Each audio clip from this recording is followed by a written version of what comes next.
Hello guys, and welcome to my channel and my first Atari 2600 review. From the opening tune, I probably do not need to tell anyone the topic for today. It is the arcade classic Donkey Kong.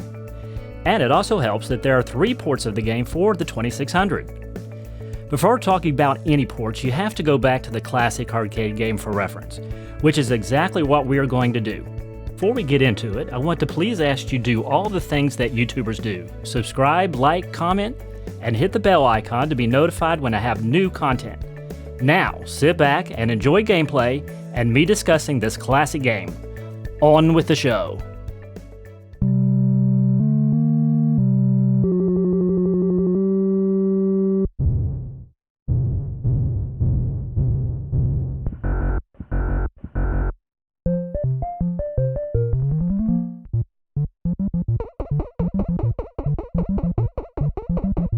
The Donkey Kong arcade game was created by industrial designer Shigeru Miyamoto in 1981.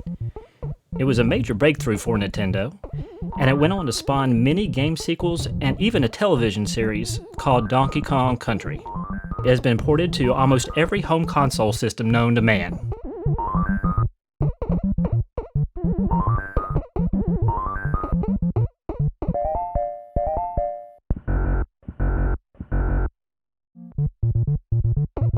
In the game, Carpenter Mario, who is initially known only as Jumpman, must ascend a construction site while avoiding obstacles such as barrels and fireballs. He needs to rescue his girlfriend Pauline from the gorilla Donkey Kong. The idea for the Donkey Kong name came from King Kong for the Kong part, and the word donkey meaning stupid in Japanese, basically translating as stupid ape. The game consists of 4 different stages, and points are gained by jumping over or smashing objects with the hammer, such as I'm doing here. You can also collect points by collecting Pauline's dropped objects, such as hats, parasols, purses, and completing the levels.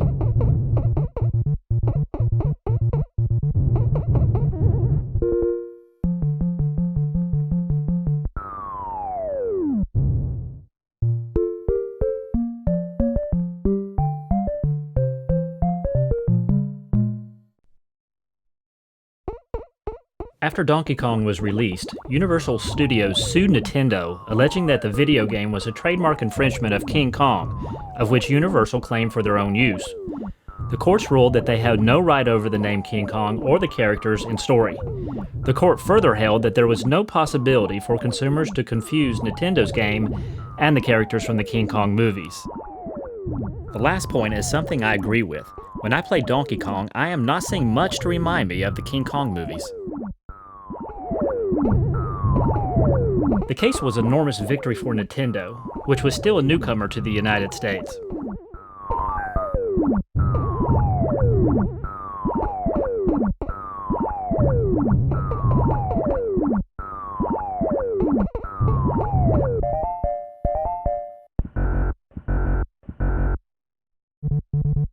This is the infamous Pie Factory level, which I must say it took me quite a while to get to. It's funny when I think about the court case. As I understand it, Universal, when they started making the King Kong films, the story was in the public domain, which means anyone had the right to use it. So I think it's funny when they sued Nintendo saying, hey, we made this up, not you.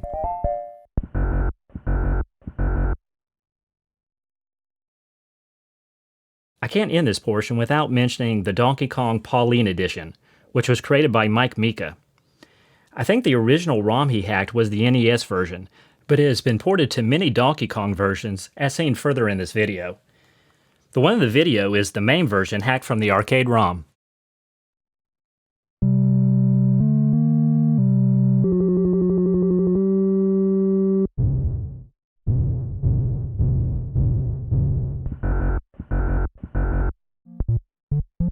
The cute story is told in Mike's own words from his webpage. My 3-year-old daughter and I play a lot of old games together, Mika said. Her favorite is Donkey Kong. 2 days ago, she asked me if she could play as the girl and save Mario. She's played as Peach in Super Mario Bros. 2, and naturally she just assumed she could do the same in Donkey Kong. I told her we couldn't do it in that particular Mario game. She seemed bummed out by that. 2 nights after my daughter's request, I was knee-deep in the Donkey Kong ROM trying to make sense of the graphics.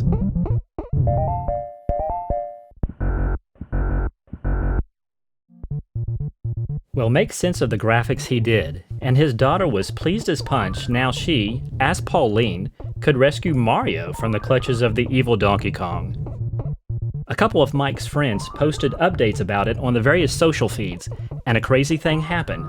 It went viral.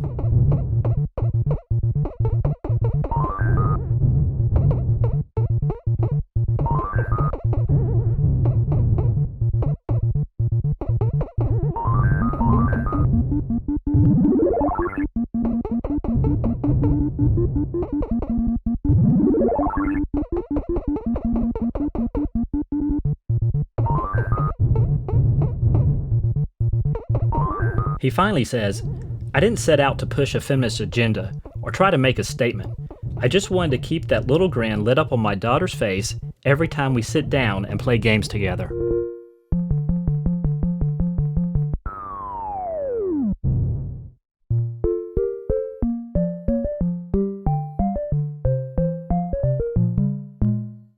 Alright, now on to the original port for the Atari 2600. This was programmed by Gary Kitchen for Coleco in 1982. It was quite successful and went on to sell over 4 million cartridges. As you can see, it kind of speaks for itself, and what it's screaming to me is yikes. I always thought Donkey Kong looked like a gingerbread man, the barrels looked like chocolate chip cookies, and the fireballs looked like chickens. I don't know about you, but I am hungry all of a sudden.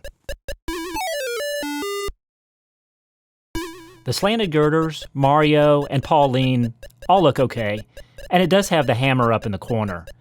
But there are no opening, intermediate, or ending animations, and it only has 2 of the 4 levels.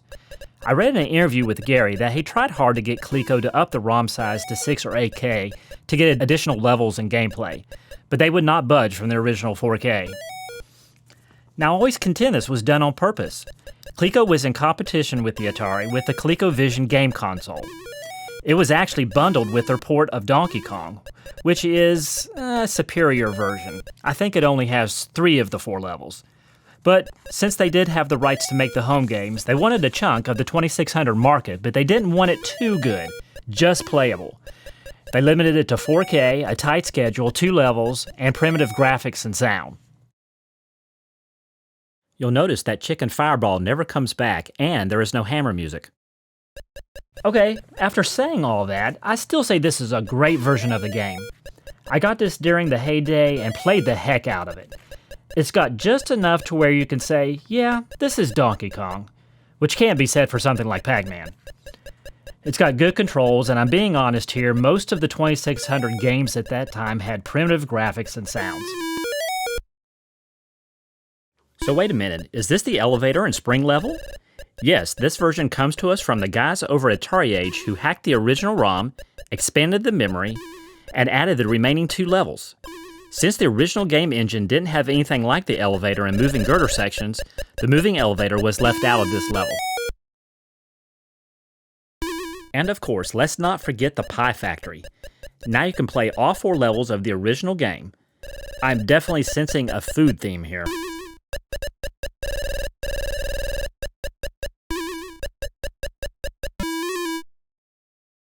So remember what I said earlier about the Pauline editions of the game?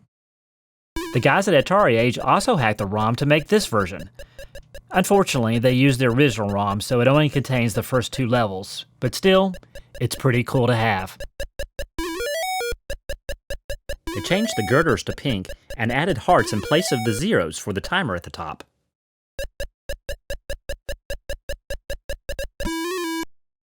Okay, now for the fun part. We're going to look at the 2 homebrew versions of Donkey Kong.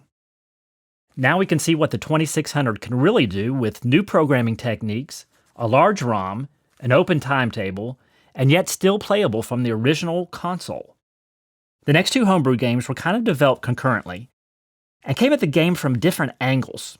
So this is all from the Atari Age forums, where you can download these games for free and play them through your favorite emulator. I don't think they were ever put on cartridge because of the Donkey Kong name, but you can put them on a Harmony cart and play them on the original console. Okay, so the first one on the list is Donkey Kong Arcade. Now, when I bring it up here, pay attention to the opening music. This will be the opening music that Donkey Kong uses when he climbs up the ladder.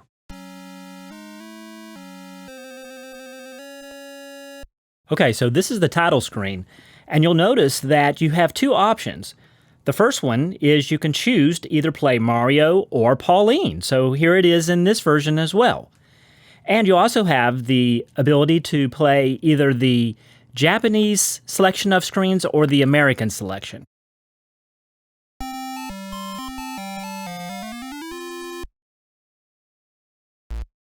You'll also notice it has the intermediate animation screens, the how high can you climb screens. So that's pretty cool. You also notice that it starts straight into the first girder screen. The programmers had said in the forums that he really wanted to do the opening screen because he thought it was really important, but they just did not have enough ROM space left.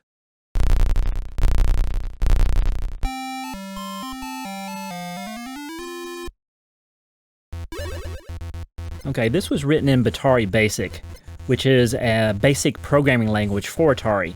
And there are some parts of the game which appear to me a little glitchy, and I think that is due to it being written in Atari and not straight assembly language.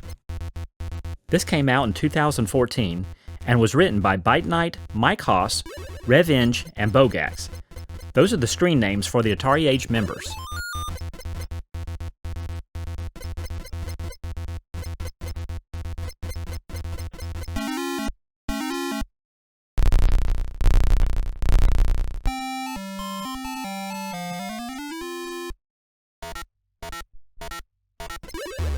On the elevator and spring level, it actually has the working elevators. In the Atari expansion of the game, where they did this screen, the elevators were not part of the original engine, so they were not able to do the elevator, so you're basically just jumping from girder to girder.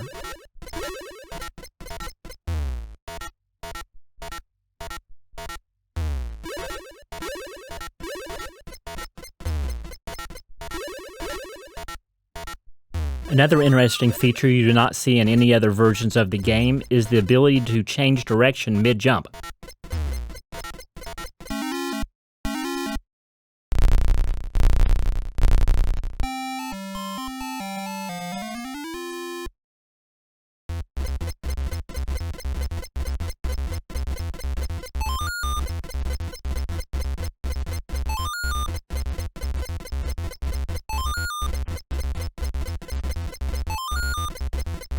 You also notice when you use the hammer on this game that you do get the music that goes along with it, like the arcade. The Atari version, the original version, and the expanded version did not have any of the music for the hammer. In fact, it did not have music from any parts of the game. It's such a cool little tune. It also has it kept the annoying behavior of the arcade game where you cannot get rid of the hammer until it finishes being used, and I do not like that. But that is keeping true to the arcade. This little ending animation tune, I really love it too. It is such a cool little tune. Comment below if you like the music from Donkey Kong.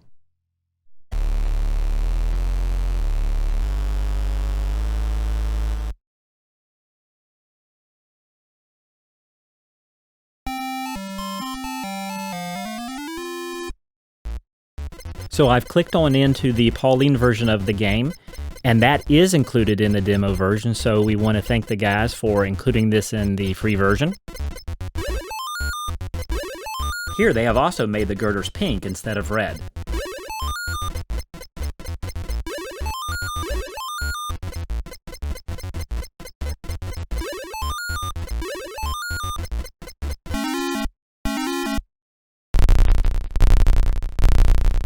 That was Donkey Kong Arcade.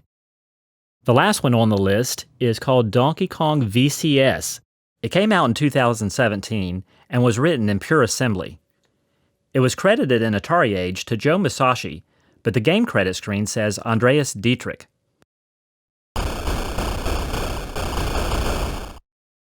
The title screen here mirrors the arcade, and you will notice there are no options. You just hit the fire button to start playing. You can also see it has the opening animation, which is very cool.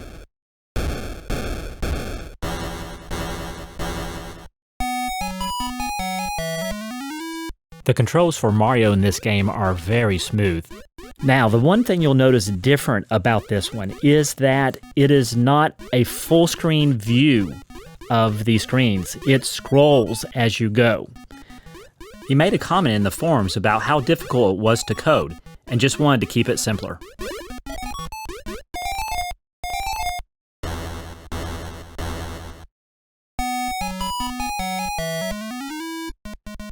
Another thing I'm noticing is the music is a lot more accurate, and I think that's due to it being done in assembly and not in Atari Basic. The Donkey Kong also looks much more like Donkey Kong. I also think the animations look a little bit better. I think they're a little bit more colorful, and now on the elevator screen you'll notice I'm going to play two versions of it. It's so easy on this one to jump to that top girder. You will be able to get a higher score because it takes less time. But if you go through the bottom route, which I'm going to do here, you'll see there's really no reason to go down there. There's nothing to collect from Pauline. It's just basically a waste of time. You'll notice the elevators only go on one side at a time, and there's no wire for the elevator to ride on. It's just kind of floating in midair.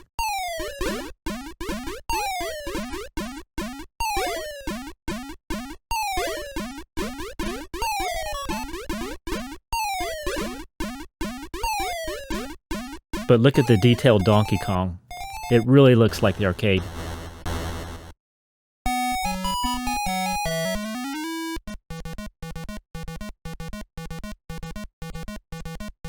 And I think it's also much brighter because I noticed on the girders he's putting the more colors in there. There's the white lines that separate it, and then you got the middle section with the blue, which just makes it look a lot more colorful.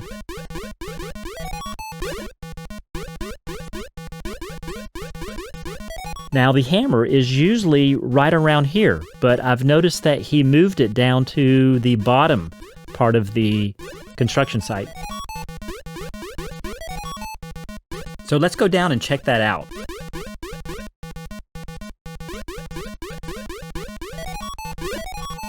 First thing I notice is that it does not turn the fireballs blue, but it does play the hammer tune.